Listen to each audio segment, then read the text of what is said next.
আজকের ভিডিওতে আমরা কথা বলবো থরের দ্বিতীয় movie Thor the dark world মুভির সম্বন্ধে। এই মুভিটি মার্ভেল সিনেমাটিক ইউনিভার্সের দ্বিতীয় ফেজের দ্বিতীয় মুভি এবং এই মুভিটি রিলিজ হয়েছিল সাল 2013-তে এবং থর দ্য ডার্ক ওয়ার্ল্ড মুভির আইএমডিবি রেটিং হলো 6.8। আমরা দ্য অ্যাভেঞ্জার্স মুভির মধ্যে দেখতে পেয়েছিলাম থর লোকিকে একেবারে বন্দি বানিয়ে টেজারাকের সাহায্যে সে নিজের বাড়ি অ্যাসগার্ডের মধ্যে চলে আসে এবং এরপরে সে তার বাবার কাছে পৌঁছে যায়, অর্থাৎ ওডিনের কাছে, যে অ্যাসগার্ডের রাজা ছিল। ওডিন লোকিকে অনেকটাই বেশি পরিমাণে বকতে শুরু করে দেয় এবং সে বলে তুমি সারাটা জীবন এখন জেলের মধ্যেই বন্দি থাকবে এবং তুমি যেই সমস্ত খারাপ কাজগুলো করেছো সেগুলোকে এখন থরকে ঠিক করতে হবে এবং থরই পরে অ্যাসগার্ডের রাজা হবে এবং সেই নটি রেলমের মধ্যে শান্তিকে নিয়ে আসবে এবং এরপরে বাইফ্রস্ট পুরোভাবে তৈরি হয়ে গিয়েছিল, যেটিকে থর নিজের মিওনিরকে ব্যবহার করে একেবারে ধ্বংস করে দিয়েছিল।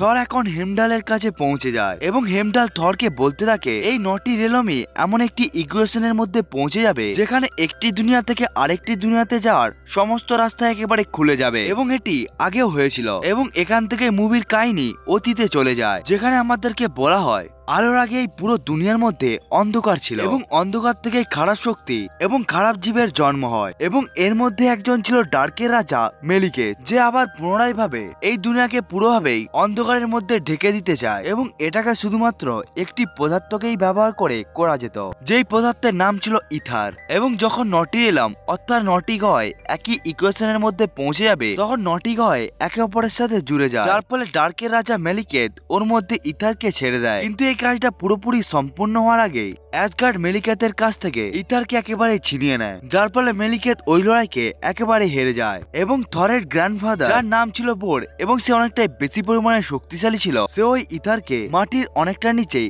ঢুকিয়ে দেয় এবং হেমডাল থরকে বলতে থাকে এটা আবার ঘটতে চলেছে, আবার নটিগাও একে অপরের সাথে একই দিকের মধ্যে আসতে চলেছে। অন্যদিকে পৃথিবীর মধ্যে জেন ফোস্টারকে দেখানো হয়, যে নিজের দুটি বন্ধুর সাথে একটি অ্যাবেন্ডেড জায়গার মধ্যে পৌঁছে যায়।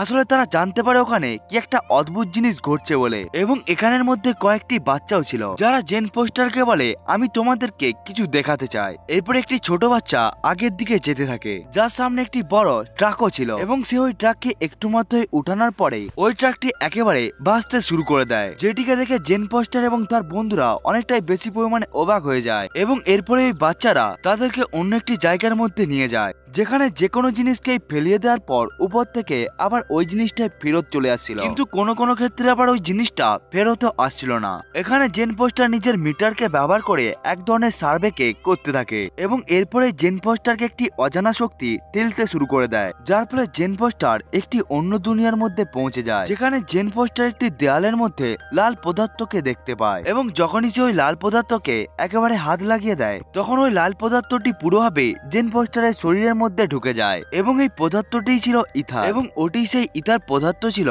যেটিকে থরের গ্র্যান্ডফাদার কয়েক হাজার বছর আগে থরের গ্র্যান্ডফাদার এই পদার্থটিকে মাটির নিচের মধ্যে ঢুকিয়ে রেখেছিল এবং এই ঘটনার পরেই ডার্ক রেলমের মেলিকে, যে ইথারকে ব্যবহার করে নটি গকে একেবারে অন্ধকারের মধ্যে ঢুকিয়ে দিতে চেয়েছিল, যে হাজার বছর ধরে স্লিপিং চেম্বারের মধ্যে ঘুমিয়েছিল, সে একেবারে হঠাৎ করে জেগে ওঠে। এরপরে জেন ফোস্টার অজ্ঞান অবস্থা থেকে আবার জ্ঞান অবস্থাতে ফিরত চলে আসে এবং সে দেখতে পায় তার চারপাশে আর কেউ নেই বলে এবং সে যখন ওই জায়গাটি থেকে বাইরে বেরিয়ে আসে তখন সে অনেকগুলো পুলিশকেই দেখতে পায়। আসলে তার বন্ধুরা তার জন্য কল করেছিল এবং এই কারণের জন্য জেন ফোস্টার অনেকটাই বেশি পরিমাণে রেগে যায় এবং সে বলতে থাকে এখানে এখন শিল্ডের মেম্বাররা চলে আসবে, যারা এই জায়গাকে পুরোভাবে বন্দি করে নিবে। আমি আসলে এই জায়গার মধ্যে রিসার্চ করতে চেয়েছিলাম এবং জেন ফোস্টারের বন্ধু জেন ফোস্টারকে বলতে থাকে তুমি 5 ঘন্টা ধরে তুমি একেবারে নিখোঁজ ছিলে, যেটিকে শুনে জেন ফোস্টার অনেকটাই বেশি পরিমাণে অবাক হয়ে যায় এবং এরপরে জেন ফোস্টার নিজের সামনে থরকে দেখতে পায়। আসলে হেমডাল যে নটি গকে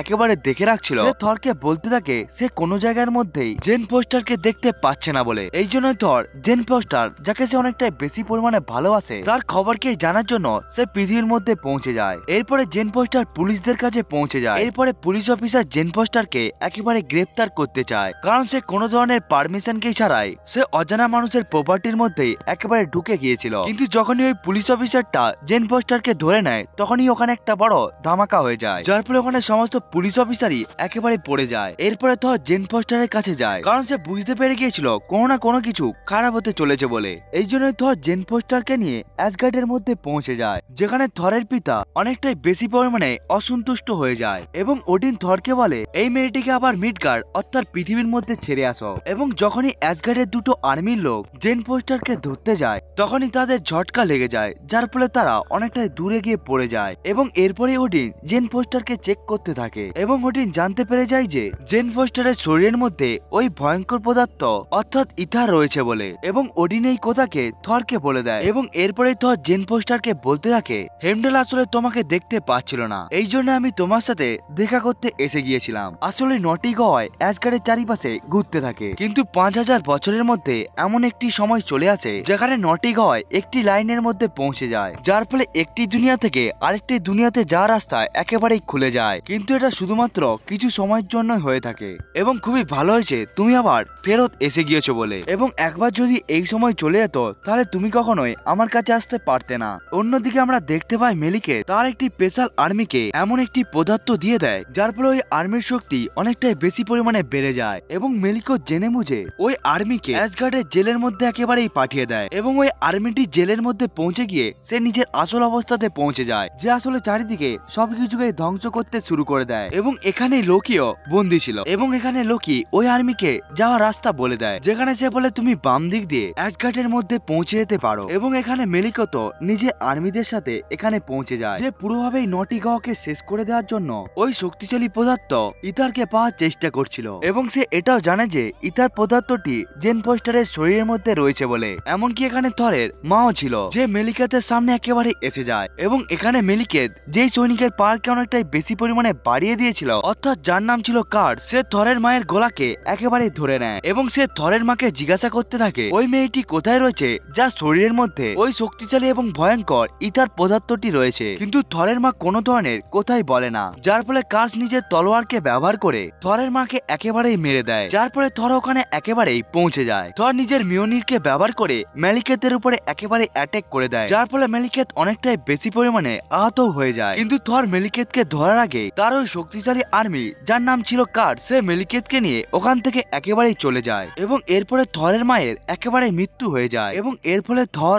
ওডিন এবং লোকি, যে এই দুনিয়ার মধ্যে সব থেকে বেশি পরিমাণে তার মাকেই ভালোবাসতো, তারা পুরোভাবে দুঃখী হয়ে যায়। এবং এরপরে থর ওডিনকে বলতে থাকে যে সে জেন ফস্টারকে নিয়ে অন্ধকারের দুনিয়ার মধ্যে যেতে চায়, যার ফলে মেলিকেত তার পেছনে নিশ্চয় আসবে, কারণ তার ইথারের অনেকটাই বেশি পরিমাণে দরকার। এবং তখনই থর মেলিকেতকে একেবারে ধ্বংস করে দিবে, কিন্তু ওডিন এটাকে করার একেবারেই পারমিশন দেয় না। এবং এখানে থর বলতে থাকে যদি মেলিকেত আবার ফেরত আসে তাহলে আমাদের অ্যাসগার্ডের অনেক মানুষই একেবারে মারা যাবে। এবং এরপরে ওডিন বলতে থাকে যদি মেলিকেত আবার এখানে আসে তাহলে মেলিকেতকে ওডিন একেবারেই শেষ করে দিবে। এরপরে থর লোকির কাছে পৌঁছে যায়। লোকি ওই গিল থেকে এখনো বাইরে আসতে পারছিল না। আসলে মেলিকেতের ওই দৈত্যকে যার নাম ছিল কার্স, লোকি ওই কার্সকে রাস্তা বলেছিল, যে রাস্তার মধ্যে কার্সের সাথে তার মায়েরও দেখা হয়ে যায়, যার ফলে লোকি তার মায়ের মৃত্যুর দায়ী নিজেকেই মনে করতে থাকে। এবং এই কারণে লোকি মেলিকেত এবং তার দৈত্য কার্সকে একেবারে মেরে দিতে চায়। এই কারণে লোকি থরের সাহায্য করার কথা বলতে থাকে। আসলে এই দুনিয়ার বাইরে যাওয়ার যে রাস্তা রয়েছে অর্থাৎ বাইপ্রোস্ট, সেটিকে ওডিন একেবারে বন্ধ করে দিয়েছিল এবং এখন লোকি জানে এখান থেকে বাইরে যাওয়ার রাস্তাকে। এই জন্য লোকি থর এবং জেন ফস্টারকে অ্যাসগার্ড থেকে বাইরে বেরিয়ে যাওয়ার রাস্তা বলতে থাকে। এবং যখন মেলিকেত জানতে পারে জেন ফস্টার আসলে অ্যাসগার্ডের মধ্যে আর নেই, তখন সে তার সৈনিকদেরকে বলতে থাকে এখন তাদের অ্যাসগার্ডের মধ্যে অ্যাটাক করার কোন রকম দরকার নেই, কারণ এখন যেই পদার্থটির আমাদের দরকার আছে সেই পদার্থটি এখন আমাদের দিকে আসছে। এরপরে থর, লোকি এবং জেন ফস্টার অন্ধকারের দুনিয়ার মধ্যে পৌঁছে যায়, যেখানে মেলিকেত এবং তার সিপাহীগুলো একেবারে উপস্থিত ছিল। এবং এখানে লোকি থরকে একেবারে ধোকা দিয়ে দেয়। এখানে লোকি নিজের ছুরিকে ব্যবহার করে থরের উপরে একেবারে অ্যাটাক করে দেয়। এবং এরপরে লোকি বলতে থাকে আমি তোমার জন্য একটি গিফট নিয়ে এসেছি। এবং লোকি জেন ফস্টারকে একেবারে মেলিকেতকে দিয়ে দেয় এবং সে বলতে থাকে আমার এমন একটি জায়গার দরকার আছে যেখান থেকে সে অ্যাসগার্ডকে একেবারে জ্বলতে দেখতে পারে।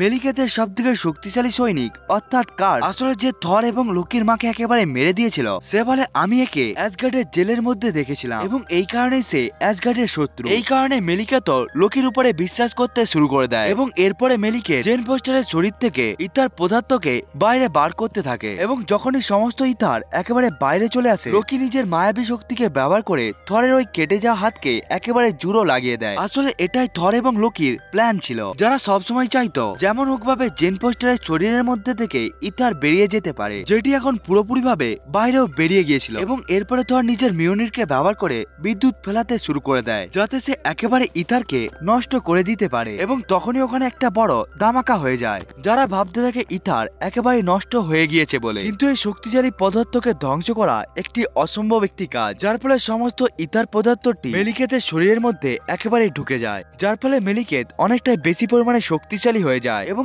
এরপরে মেলিকেত ওই জায়গা থেকে একেবারেই পালিয়ে যায়। কিন্তু মেলিকেত তার সৈনিক এবং তার সবথেকে শক্তিশালী সৈনিক অর্থাৎ কার্সকে থর এবং লোকির সাথে লড়াই করার জন্য তাদেরকে একেবারে ছেড়ে রেখে দেয়। লোকি এবং কার্সের মধ্যে লড়াই চলতে থাকে। সে লোকিকে অনেকটাই খারাপ ভাবে আহতও করে দেয়, এমনকি সে তলোয়ারকেও লোকির শরীরের মধ্যে একেবারে ঢুকিয়ে দেয়। কিন্তু লোকি কার্সের শরীরের মধ্যে এমন একটি বিস্ফোরণকে ছেড়ে দেয়, যার ফলে সে একটি ব্ল্যাক হোলের মধ্যে পৌঁছে যায়, অর্থাৎ লোকি কার্সকে একেবারে মেরে দেয়। আসলে লোকি তার মায়ের মৃত্যুর বদলাকে একেবারে নিয়ে নেয়, কারণ কার্সই সেই জীব ছিল যে লোকির মাকে মেরে দিয়েছিল। লোকিও প্রায় মারাই যাচ্ছিল এবং থরের কোলের মধ্যেই লোকি একেবারেই মারা যায়, যার ফলে থর অনেকটাই বেশি পরিমাণে দুঃখী হয়ে যায়। থর এবং জেন ফস্টার এখান থেকে গুহর মধ্যে পৌঁছে যায়, কিন্তু তখনই জেন ফস্টারের ফোন একেবারে রিং হতে থাকে, যেটিকে দেখে জেন ফস্টার অনেকটাই বেশি পরিমাণে অবাক হয়ে যায়। আসলে অন্য দুনিয়ার মধ্যে তার ফোন কিভাবে রিং হচ্ছে, এমনকি সে ওখানে এমন এমন খেলনাকেও দেখতে পায় যেগুলোকে জেন ফস্টার বাচ্চাদের সাথে ওই রহস্যময় জায়গার মধ্যে ফেলিয়ে দিয়েছিল। এরপরে জেন ফস্টার বুঝতে পেরে যায় যে এখান থেকে পৃথিবী যাওয়ার রাস্তা আছে বলে। এবং যখন থর এবং জেন ফস্টার